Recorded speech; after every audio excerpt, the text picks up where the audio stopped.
এক রাত্রের বৃষ্টিতেই বেহাল হাসপাতাল চত্বর, জল থই থই ঘাটাল মহকুমা সুপার স্পেশালিটি হসপিটাল চত্বর। জরুরি বিভাগ সহ হাসপাতালের পুরো চত্বরেই জলমগ্ন। জল পেরিয়ে যাতায়াত করতে হচ্ছে রোগী থেকে শুরু করে হাসপাতালের নার্স, স্বাস্থ্যকর্মী ও চিকিৎসকদের। হাসপাতালের এহেন বেহাল অবস্থায় ক্ষুব্ধ রোগীর পরিজন থেকে শুরু করে স্বাস্থ্য দপ্তরের কর্মীরা। যদিও এখনো পর্যন্ত হাসপাতাল তরফ থেকে জানা যাচ্ছে বিষয়টি গুরুত্ব সহকারে দেখা হচ্ছে, জল সরিয়ে ফেলার ব্যবস্থা করা হবে, তবে এখনো পর্যন্ত কোনো প্রতিক্রিয়া পাওয়া যায়নি। মনসারামকরের রিপোর্ট, আমি Papiya Bandyopadhyay, Republic TV digital media.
माफी एक खुदायान दे दिए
মা ভর্তি করতে এসেছিলাম, ডেলিভারি পেশেন্ট। কি অবস্থা হাসপাতাল চত্বরের? হাসপাতাল অবস্থা খুবই খারাপ। এই অল্প বৃষ্টিতেই যদি এরকম হয়, এখনো তো সারা বর্ষা পড়ে আছে, তাহলে সারাক্ষণ কি এরকম জল পেরিয়ে এই নোংরা জলের উপর দিয়ে যেতে যেতে আমরাই তো অসুস্থ হয়ে পড়বো। হাঁটু সমান জল? হ্যাঁ, হাঁটু সমান জল। খুবই সমস্যা হচ্ছে। খুবই সমস্যা। কি নাম আপনার?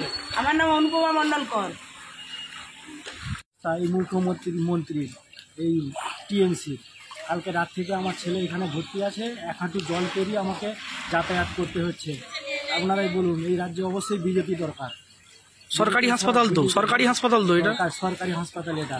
হাঁটু সমান জল। হাঁটু সমান জল, এখানে খুবই খারাপ পরিস্থিতি। কিভাবে যাতায়াত করছেন? কিভাবে 1 হাঁটু জল পেরিয়ে দেখুন আমার হাঁটু পর্যন্ত ভিজে গেছে।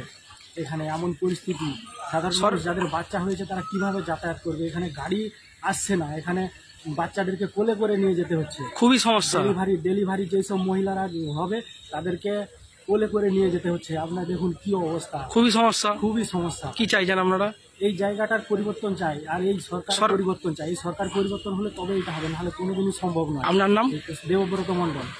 কে ভর্তি আছে আপনার? আমার ছেলে ভর্তি আছে কাল থেকে। বাড়ি? বাড়ি ফকির বাজার।